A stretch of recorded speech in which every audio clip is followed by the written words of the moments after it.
নিতেই হবে, এটা ভালোবাসা। এই যে এতগুলো আলেম আছে, এক একজন বড় বড় আলেম, তারা বৈশা আছে কিসের কারণে? মহব্বত আর ভালোবাসা। ঘরে বৈশা বৈশা এই যে এত বড় একটা লিস্ট, 141 বস্তা সিমেন্ট ঘরে বৈশা একসাথে লিস্ট করে ফেলেছে। কিসের কারণে? এটা ভালোবাসা। সুলাইমান আলাইহিস সালামের বাবা সবাইকে সম্পত্তি ভাগ করে দেয়। কিভাবে দেওয়া যায়? সমস্ত বাদশাহ, এলাকার বাদশাগুলো একত্রিত হয়, সবাই বসাইছে এরকম বিশালগুলো মজলিস। সুলাইমান তো ছোট মানুষ, তাই আমি ছোট ভাইয়ের মধ্যে আমাকে আর কি দিবি? পিছনে এক কোনায় বৈশা আছে, বৈশা আছে এক কোনায়। তো বাপে সমস্ত বাদশাদের সামনে প্রশ্ন করছে, বাবা বলো তো, আল্লাহ পাক রব্বে কারিম এমন কোনো কি পৃথিবীতে কোনো জিনিস বানাইছে যার মধ্যে কোনো খুঁটি খাম বানায়? বড় পোলাই কয়, আব্বা আমাদের ঘরটা আছে, কোনো খুঁটি পিলার নাই। এরকম করে বিভিন্ন পোলা বিভিন্ন উত্তর দিছে। শেষে কইছে, সুলাইমান বলো তো বাবা। সুলাইমান আলাইহিস সালাম পিছন থেকে, তখন নবী না, পিছন থেকে দাঁড়ায়া ছোট্ট মানুষ কয়, বাবা ব্লু দি স্কাই নন হ্যাট। বাবা বুঝলাম না, আরবি ভাষা থেকে বলছে, উর্দু থেকে বলছে। কয় তাও বুঝতেছি না, একটু ব্যাখ্যা কইরা বলো। কয় আব্বা আমাদের মাথার উপরে আল্লাহ পাক একটা নীল আকাশ ঝুলাই রাখাছে, যার মধ্যে কোনো খুঁটি খাম্বা পিলার কিছুই নেই। সুলাইমান আলাইহিস সালাম এরকম তিনটা প্রশ্ন করছে। তো সুলাইমান আলাইহিস সালাম একটা প্রশ্ন নয়, একটা ব্যাখ্যা নয়, কয়েকটা ভাষা, কয়েকটা ব্যাখ্যা দিয়ে বুঝাইছে। আর বাপ বুঝতে পারছে এই ছেলে আমার নবী হবে, এই ছেলেই দিনের কাজ করবে। আল্লাহ তাআলা কত সবাইকে দিনের কাজে আল্লাহ পাক কবুল করে না, ঠিক কিনা? আরে যদি সকলে কবুল করতো তাহলে বাংলার জমিনে মসজিদের কাতারগুলো খালি থাকতো না, ঠিক কিনা? সকলকে যদি কবুল করত, কোরআনের বিরোধিতা আর কেউ করতো না, ঠিক কিনা? সকলকে যদি কবুল করত, ওই নাস্তিক নামে বেঈমানেরা মসজিদে তালা ঝুলাইতো না, ঠিক কিনা? আমাদের দোহাই নিছে আর আমাদের সুযোগে হাত দিয়েছিল এক নাস্তিকেরা, এক বেধর্মীর বাচ্চারা। সেদিন মানুষের ঘরে ঘরে করোনার আঘাত গেছে, করোনার আক্রান্ত হয়েছিল, অনেক বাসায় চুলার আগুন জ্বলে নাই, খানা পিনা পাক হয় নাই, করোনার আঘাতে রোগীরা নিয়ে দৌড়াদৌড়ি করেছে। সেই রকম সেই টাইমগুলোতে মুসলিম জাতির সেজদার জায়গাগুলোকে বন্ধ করে দেওয়া হয়েছিল, ঠিক কিনা? সেদিন মুসলিম বুঝতে পারে নাই যে আমাদের ঈমানের প্রতি আঘাত আনা হচ্ছে। যখন মুসলিমরা বুঝতে পেরেছে, আরে মুসলমান মানুষ যখন অসুস্থ হয়, বিপদে পড়ে, মুসিবতে পড়ে, তখন তো বান্দা, তখন কারো কিছুর দিকে তাকায় না, কারো চেয়ারের দিকে লোভ করে না, কারো ক্ষমতার দিকে লোভ করে না, কারো বাহাদুরির দিকে লোভ করে না, কারো টাকা পয়সা চাই না, কারো রাজত্বের দিকে চাই না, একমাত্র তখন সুস্থতার পানাহা চাই, ঠিক কিনা? সেদিন করোনায় মানুষ আক্রান্ত, বিশাল সারা বিশ্বে করোনার রোগ চলে আইতেছে, মানুষ কান্না করতেছে, আল্লাহ যা যে করুক না কেন আমার ফ্যামিলিটাকে বাঁচায় না, আমাকে বাঁচাও আল্লাহ। তখন এই মুসল্লিগুলো মসজিদে যায় দোয়া করতো।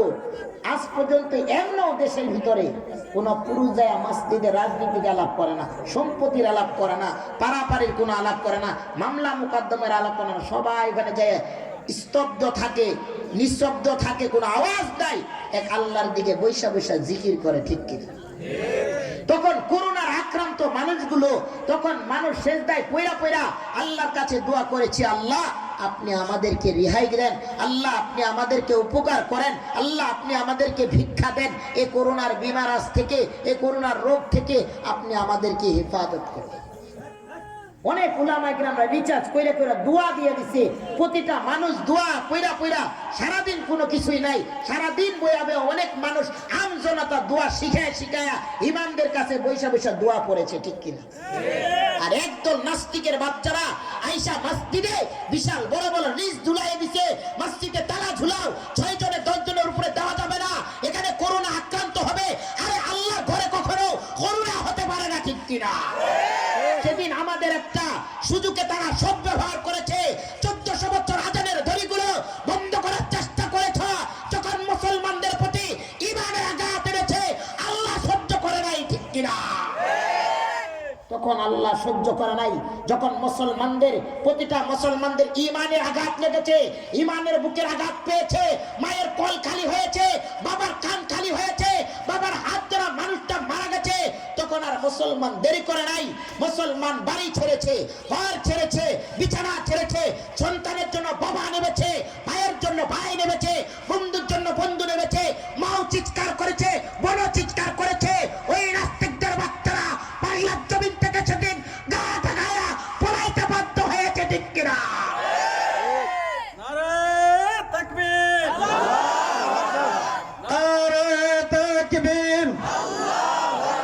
হযরত মাওলানা নূরী সাহেব,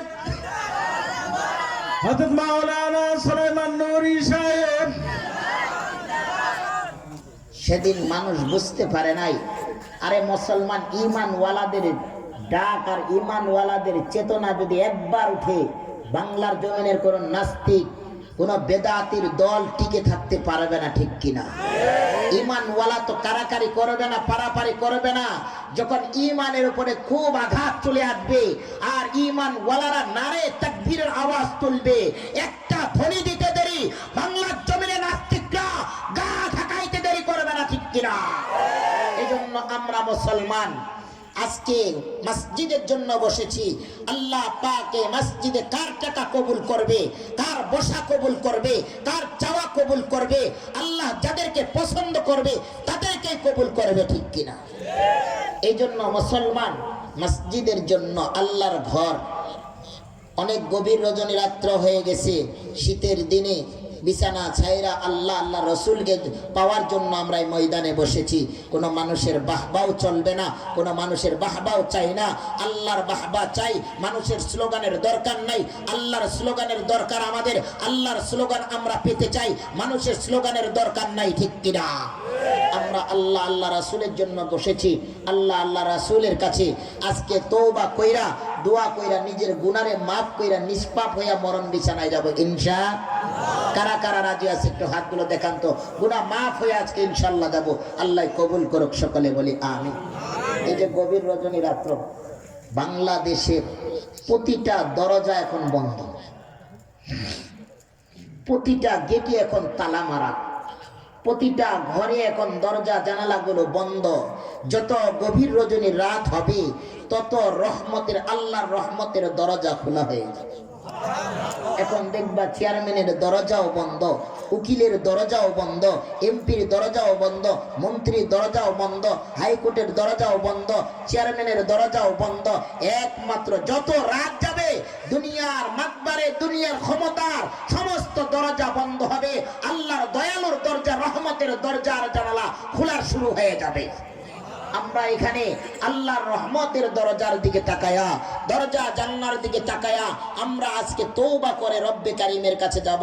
রব্বে কারীমের কাছে একত্রিত তওবা কইরা দুনিয়ার মরণ বিছানায় আমরা ফেরত যাব ইনশাআল্লাহ। এক বাপের সন্তান যেমন হারাইয়া যায় 5 বছর 7 বছর কোনো খোঁজ নাই, বাবা মা হতাশা হয়ে গেছে, প্রেশান, কি হইল আমার ছেলেটা, নাই নাই 10 বছর পরে বাচ্চাটাকে পাইছে, কেমন খুশি হবে, কেমন খুশিটা হবে। 10 বছর পরে আমার হারানো সন্তানকে আমি ফেরত পেয়েছি, মা বাবা অনেক অনেক খুশি হয়ে যাবে, ঠিক কিনা? আল্লাহ বলে বান্দা 40 বছর ধরে গুনাহ করেছে, বান্দা আমার কোন মাজলিসে বৈশা, কোন আলেমদের সোহবতে বৈশা একবার ইস্তেগফার করেছে, আস্তাগফিরুল্লাহ আল্লাযী লা ইলাহা ইল্লা হুয়াল হাইয়ুল কাইয়্যুম ওয়া আতুবু ইলাইহি লা হাওলা ওয়া লা কুওয়াতা ইল্লা বিল্লাহিল আলিয়্যিল আযীম।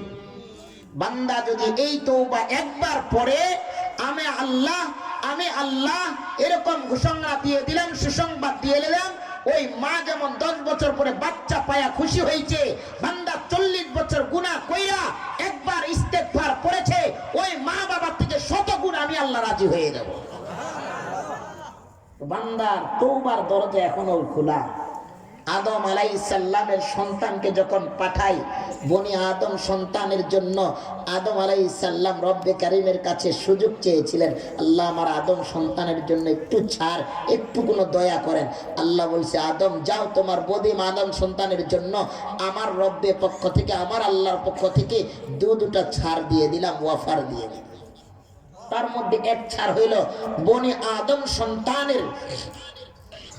আদম সন্তানের রূহ যতদিন থাকবে ততদিন বনি আদম সন্তানের তওবা ইস্তেগফারের দরজা খোলা থাকবে। যতদিন আপনার এই দেহে রূহ আছে ততদিন আমাদের তওবা আল্লাহ তাআলা কবুল করবে। আরেকটা ছাড় শেষের দিকে বলবো ইনশাআল্লাহ। কি ছাড়টা? বনি আদম সন্তানের জন্য দুটা লাকি ছাড়, দুটা ওয়াফার, খুব দামি ওয়াফার আল্লাহ তাআলা দিয়েছে। তার মধ্যে একটা ছাড় হলো তওবা ইস্তেগফারের দরজা। এজন্য রব্বে কারীম আল্লাহ তাআলা আমাদেরকে বেশি বেশি ইস্তেগফার পড়ার জন্য তৌফিক এনায়েত ফরমাক। সকলে বলি আমিন। যাই হোক, আমি কোরআনে কারীম থেকে সূরা বাকারার আয়াত তিলাওয়াত করেছি। আলিফ লাম মিম, এই শব্দ, এই বাক্য, এই ওয়ার্ড, এটা হলো হুরুফে মুকাত্তাত। এটার অর্থ, ব্যাখ্যা, মানে কেউ জানে না। জানে কে? আল্লাহ তাআলা ছাড়া আর কেউ জানে না। যালিকাল কিতাব, এটা এমন একটা কিতাব, লা রাইবা ফি, যার মধ্যে কোনো সন্দেহ আছে করা যাবে কখনো না। যারা সন্দেহ করেছে আল্লাহর কোরআনে আঙ্গুল দেখাইছে, আজকে তাদের হাল অবস্থা কোন জায়গায়, ঠিক কিনা? আল্লাহর কোরআনকে যালিকাল কিতাব লা রাইবা ফি, আল্লাহর হাবিবে কিবরিয়া জনাবে মুহাম্মদ রাসূলুল্লাহ সাল্লাল্লাহু আলাইহি সাল্লাম মক্কা নগরীতে যায়া কোরআনের দাওয়াত দিয়েছে, ইসলামের দাওয়াত দিয়েছে।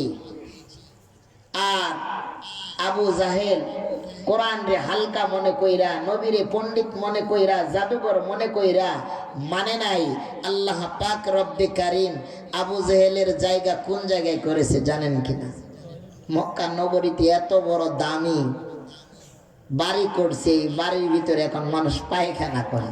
আমার সাথে এক হাজী সাহেব গেছে, টয়লেটে চাপ ধরছে, উনি গেছে, কয় না টয়লেট হয় না। আমি কয় কে? কয় আমার টয়লেটটাও বুঝে একটা কাফিরের বাড়ি, এটাতে পায়খানা করা যাবে না। আল্লাহু আকবার। আল্লাহ রসুলের ঘর ছোট্ট একটা ঘর, হাজার হাজার মানুষ যায়া আবেগ লইয়া রসুলের ঘরের সাথে, চৌকাটের সাথে, দরজার সাথে হাজির কাপড়টা, মেহরামের কাপড়টা ডলাডলি করে, কেউ গোড়াগড়ি করে, কেউ ধুলাগুলা নিয়ে শরীরে লাগায়। আল্লাহর নবী এই ঘরে মানুষ হয়েছে। আল্লাহু আকবার। মুসা কালিমুল্লাহকে ফেরাউনের ঘরে মানুষ। আসিয়া সম্মান দেখাইছে, আল্লাহ পাক রব্বে কারীম আসিয়ার হাতে জান্নাতের সার্টিফিকেট ধরে রেখেছে। আর ফেরাউন আঙ্গুল দেখাইছে, আর ফেরাউন রে কোন জায়গায় আজকে আল্লাহ মাটিতেও নেয় নাই, ঠিক কিনা? কোটি টাকার মালিক দেখো, অভাব হয় না দূর, গরিব ঘুমাই আরাম করে মনটা বাহাদুর। ফিরাউনের লাশটা দেখো মিশর জাদুঘরে, খাই না মশা মাছি পোকা সবাই ঘৃণা করে। করে কিনা? সব মশা মাছি পর্যন্ত ফেরাউনরে ঘৃণা করে, তার লাশটাতে পড়তে দেয় না, পড়তে চায় না। সমস্ত প্রাণীর জগতে প্রাণগুলো পর্যন্ত ঘৃণা করে। কিতাবুল হায়াতুল হাইওয়ানের মধ্যে এক পিপিলিকার, এক মাছির ঘটনা এসেছে। ফেরাউনের নামটা শোনার সাথে সাথে সারা সমুদ্রের পানি পর্যন্ত, মশা মাছি পর্যন্ত অস্বীকার করেছে, সবাই না স্বীকার করেছে। ফেরাউনরে সবাই ঘৃণা করেছে। কেমন নাম! আজ পর্যন্ত ইহুদি নাসারারাও নাম রাখে না ফেরাউন, ঠিক কিনা? কিন্তু আসিয়া মুসা কালিমুল্লাহরে সম্মান দিছে আল্লাহ পাক রব্বে কারীম। 4 নারী, 4টা মহিলাকে জান্নাতের সার্টিফিকেট দিয়েছে, তার মধ্যে ফেরাউনের স্ত্রী আসিয়া। আল্লাহ দিন, এরা দিন মানেছে, ইসলাম ধরেছে। আমরা তো আজকে ইসলামের জন্য নাই। আমাদের হাল অবস্থা ওই এলান দিব, এই দেশে ইসলাম টিকবে, আমরা থাকবো। যখন একটা এলান আসছে তখন সবাই সামনে দিয়ে আমি বাড়ির দিকে পলাবো। আমাদের হাল অবস্থা এরকম। হ্যাঁ মুসলমান, এক বেটায় বউয়ের কাছে চাপা দেয়, ওই বাংলাদেশে যে কি হইলো, কয় কে কি হয়েছে, এই যে নবীর নামে কত গান বাজনা কটূক্তি কথাবার্তা চলতেছে, এই যে ফিলিস্তিনি যুদ্ধ হইতেছে, আল্লাহ যদি আমার খালি একটা বাংলাদেশ থেকে একটা দল যুদ্ধের ময়দানে যাইতো আর একটা অস্ত্র থাকতো, আমিও যাই যে সব দিকে ফেটা ফেটা করে ফেলাই। তাই নি? হ